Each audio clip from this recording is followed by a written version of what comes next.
Hello, this is Lucy Fisher for Times Radio. We're joined today by Imran Khan, the former Prime Minister of Pakistan and the country's leading opposition politician.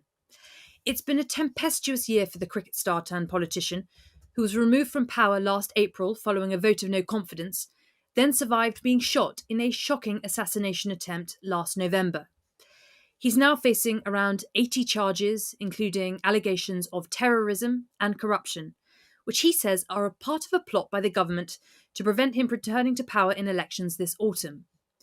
In recent weeks, a warrant for his arrest has been issued and rescinded, and thousands of his supporters have turned out on the streets in Islamabad, Lahore, Karachi, and Peshawar, among other cities in Pakistan, leading to violent clashes with the police.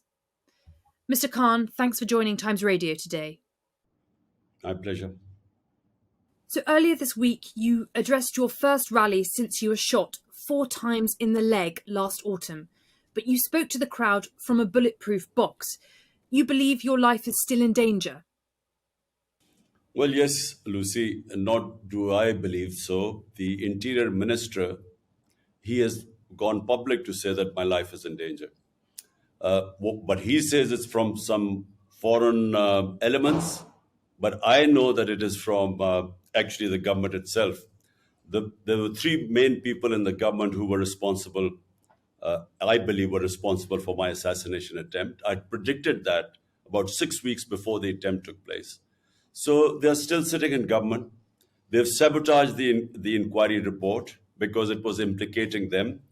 And I think that they're more threatened than ever because they feel, since my party is now overwhelmingly favorite to win the elections, they feel that they feel more threatened, and they feel that if I come back to power, then I would hold them accountable. Well, there's a lot to unpack there. If I may, just to start with, go back to November the 3rd last year, when the assassination attempt took place. Can you tell our listeners, has anyone involved in that attack been brought to justice? And how has your recovery and the recovery of some of your supporters gone since then? Well, Lucy, there was threat to my life, and I went on public claiming that how they would try to assassinate me, that they would palm it off on a religious fanatic who would claim that I had committed blasphemy. And how did I know that? Because 3.5 years I was in power, and I had, obviously, the intelligence agencies were working with me. So I got information from within the agencies that this is what they were planning to do. I went public, and according to the script, that's exactly what they did. They palmed it off on a religious fanatic who shot who shot at me, and a lot of 12 of our people got injured. But fortunately, there was one bystander who saw him pull out the gun, and just in the nick of time, he put his hand on the gun. So rather than hitting us on the top body, the bullets hit us on the legs. But there were 2 other shooters, and this was confirmed by the Joint Investigating Committee, which came up with forensics and eyewitnesses and confirmed that there were 3 shooters. So after that, the powerful quarters, because there was the intelligence agency general who was involved in this, I nominated him. The Interior Minister, who recently again has made a statement that it's either us or, something like about, either it was us or them, or some stupid statement he's made. And then, of course, the Prime Minister. All of them have been involved in extrajudicial killing, and there's a record about them. So they were still sitting in power, and they sabotaged the findings of the Joint Investigative Committee.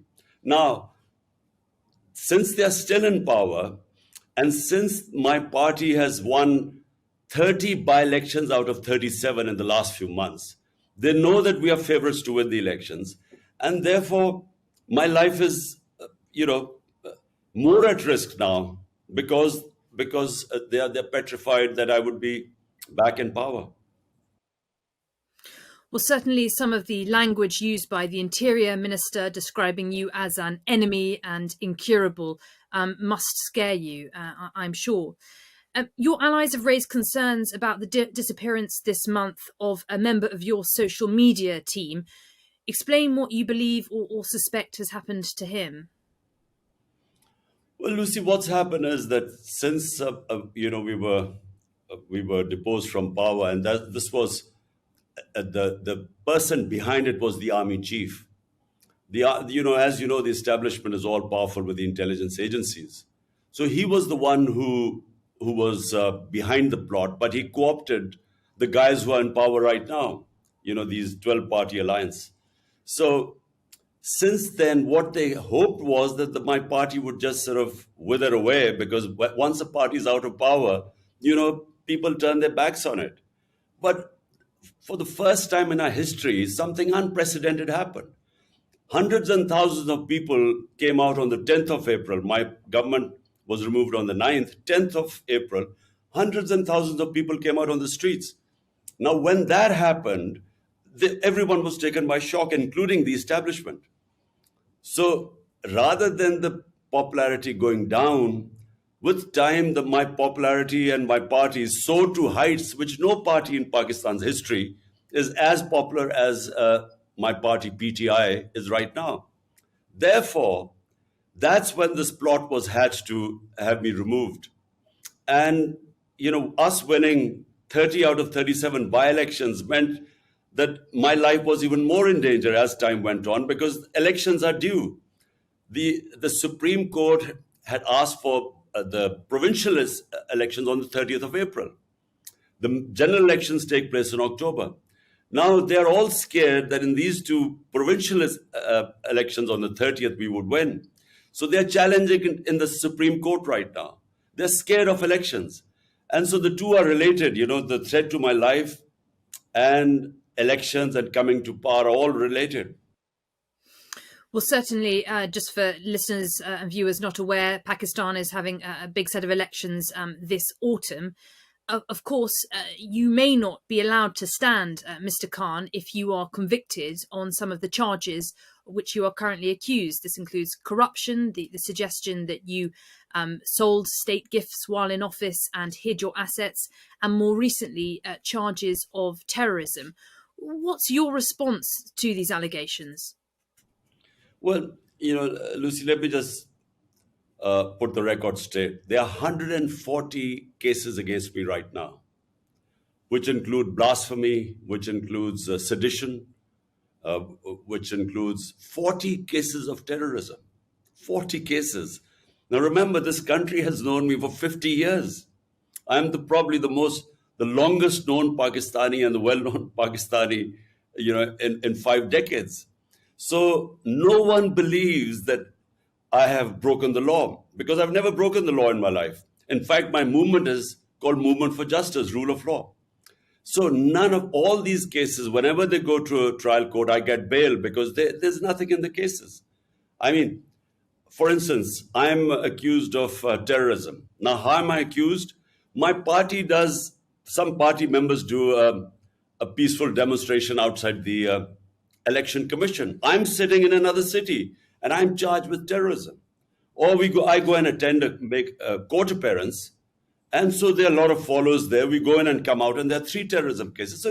So no one believes this. And whenever it goes to court, they get set aside.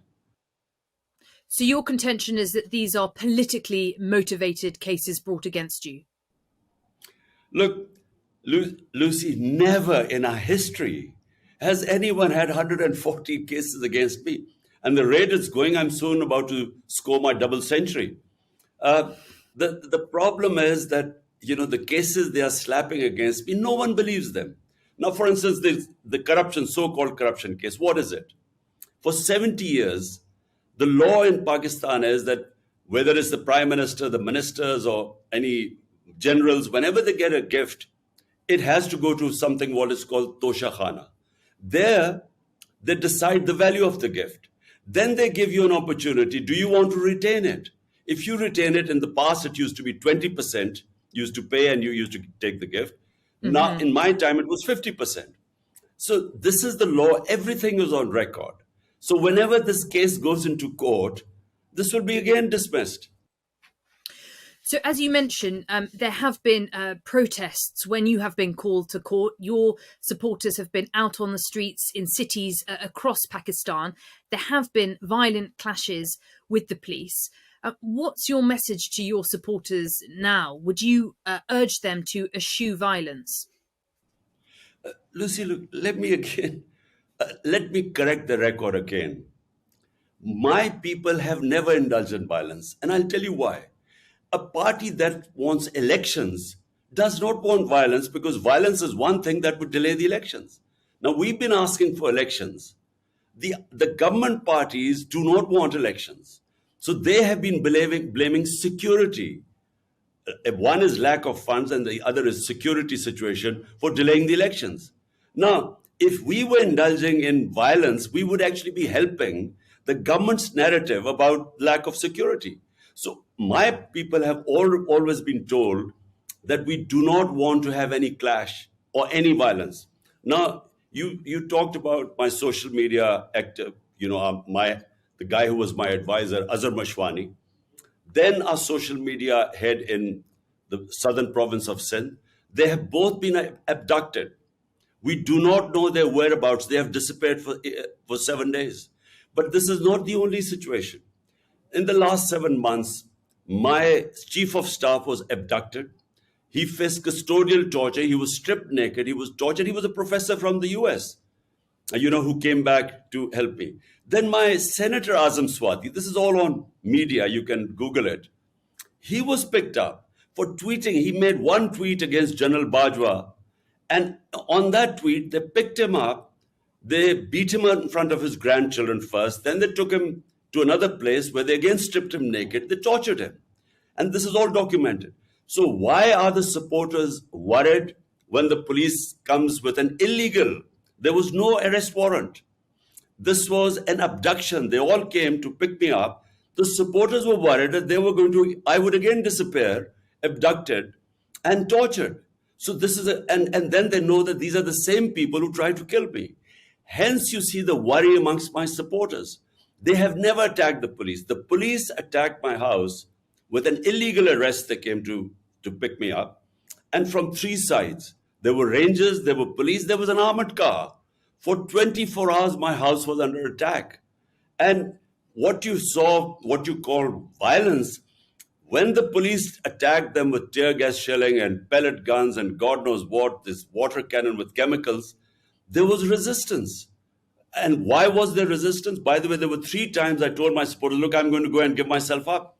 They would not allow me to give myself up because they were all scared that they would either kill me in prison or they would just, there are so many cases, they would just keep me for months. So there is no confidence in the government right now amongst my supporters. But they do not go and attack the police. In fact, 2,000 of my supporters are in jail right now. Our social media people have been picked up. If you look at what has happened to the media, there's a total clampdown on media. There's a blackout. The only reason they're going after social media because the mainstream media has blacked me out. And so social media is what now they're cracking down so that I have no visibility at all. Mm-hmm. And Mr. Khan, what happens next? As you say, I'm speaking to you as you are in your residence in Lahore. Your supporters have been mounting this defence of you when the police have arrived in recent days to try and pick you up or speak with you. What happens next? Are you going to have to rely on your supporters indefinitely until the elections to defend you in this way? Well, look, the reason why while this whole thing happened was when the police came to pick me up, they asked them, why have you come to pick me up? And they came up with this warrant that they wanted to produce me in court. But the law says that when I gave them an surety, my lawyer gave them a surety guarantee that I would appear in the court, they can't. The law is very clear. There's section 76 of the law, which says if you give them an surety guarantee, they can't pick you up. And as it happened, I went and appeared in front of the court on that date. Okay. So they knew that this was what they were doing was abduction. That's why there was resistance. But what do I tell my supporters? That it is in our interest that there's no violence. because we want elections. It is in the interest of the government, which is trying to bring the security situation as an excuse to run away from the elections. Well, you certainly appear to be riding a wave of public support. I note a poll by Gallup this month putting your approval rating at 61% and that of the current Prime Minister, Shehbaz Sharif, on 36%. So looking ahead to the elections this autumn, what is your prospectus for government in Pakistan? Sorry, what did you mean? What is my... What are your key policies heading into the elections this autumn, which it looks like you could do very well based on the current polling? Now, Lucy, look, we will sweep the elections, and all the opinion polls say that, and the Yeah. results of the by-elections, out of 37, we've swept 30, despite the establishment and the entire government machinery helping them. That's why they don't want elections. But look, what we need in Pakistan most of all is rule of law. Look, the difference between rich and poor countries is only one. Rich countries have rule of law and hence prosperity, and our countries are plundered by their own ruling elites because they're above law. This is the struggle, not just in Pakistan.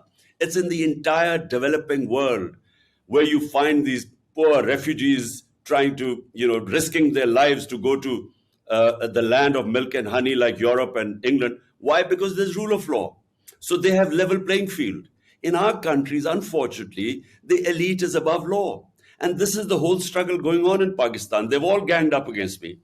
12 parties have ganged up against me. So the entire political spectrum is on one side, helped by the establishment, which also has always been above law. So this is a struggle for rule of law. And if you have rule of law, then that is what brings prosperity because it brings investment. Our biggest asset for Pakistan are the overseas Pakistanis, which are 10 million. And their combined GDP is more than the GDP of 220 million Pakistanis.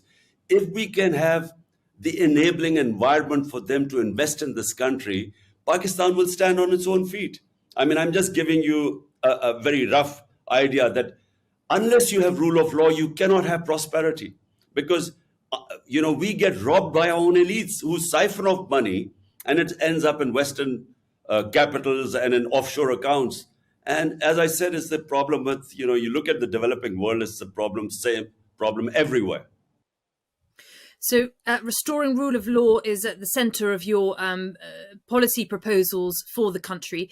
Just a quick word, if I may, on Pakistan's fairly precarious financial situation. It is on the brink of default. How are you going to restore financial stability to the country? Well, this is, Lucy, the biggest challenge because we had sort of balanced our economy like most of the developing world. COVID-19 hit us 2 years after 3.5 years, 2 years was managing COVID-19 and its effects. And then, we had the commodity super cycle. Suddenly the energy prices skyrocketed. So not just Pakistan, but most of the developing worlds suffered from balance of payments issues because when the oil price during our time was between $110 to $115 per barrel, it's come down to $65 to $70. So when the prices went up, so we too had problems. But if you look at the economic survey of Pakistan a year ago, we had the best economic indicators in 17 years of Pakistan's economic history.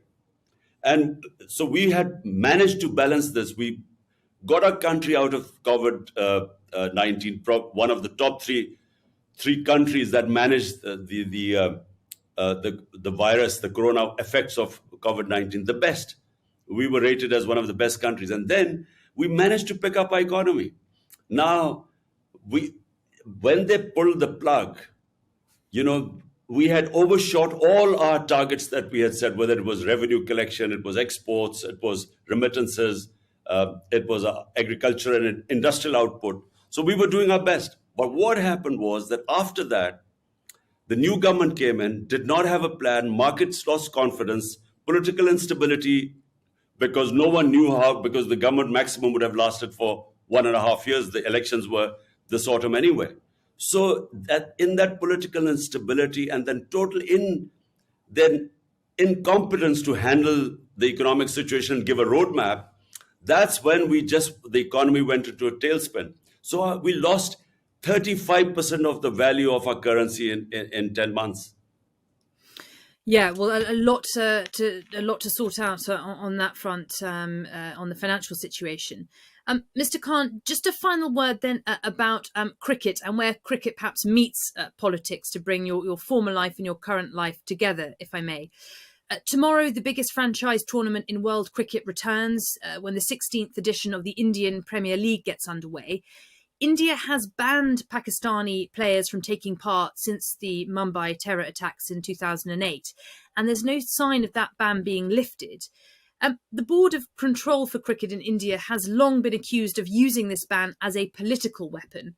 My question to you is, would you call on other cricketing nations like England to push for Pakistani players to be allowed to play next year? Well, it is unfortunate, the relationship between Pakistan and India. There's a lot of arrogance in the way India now behaves in the cricketing world as a cricketing superpower. And because of their ability to generate a lot of funds, a lot more than any other country, I think they almost dictate now, as a sort of the arrogance of a superpower, or who they should play and who they shouldn't. And um, I find it strange that the Indian Cricket Board would take it out on the Pakistan cricket players. It's just reeks of arrogance.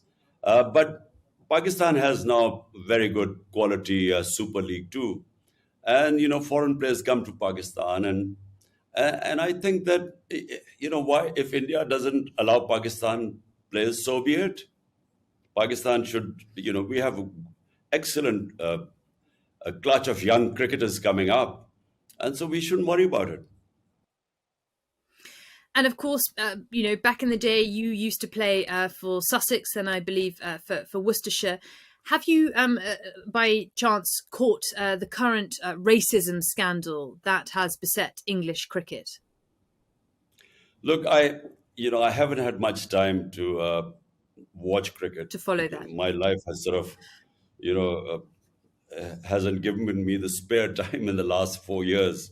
But I read about the Yorkshire racism scandal, and look, from the time I started, and I started in 1971 as a teenager, and from that time to when I was finishing cricket in the sort of mid 80s, I saw a change take place in England. There was a lot of open racism in English cricket, in county cricket when I started. And by the end of my career, somehow, if there was racism, it went undercover. You did not have overt racism by the time I finished in the sort of mid to late 80s. But when I started off, I mean, there were all the time racist remarks on the cricket field. It was, even the Pakistanis, especially in the north of England, would suffer racism. There were these skinheads who were very, you know, anyone was a Paki, and they would abuse you in the streets. So it gradually began to change. And, by the time I finished, there was much less racism. Well, I'm glad to hear it diminished during your time playing cricket. Clearly, it seems from the latest scandal there is still some way to go, but thank you for commenting on that. That's all we've got time for today. Imran Khan, former Prime Minister of Pakistan and cricketing star, thank you so much for joining Times Radio. My pleasure, Lucy. Thank you.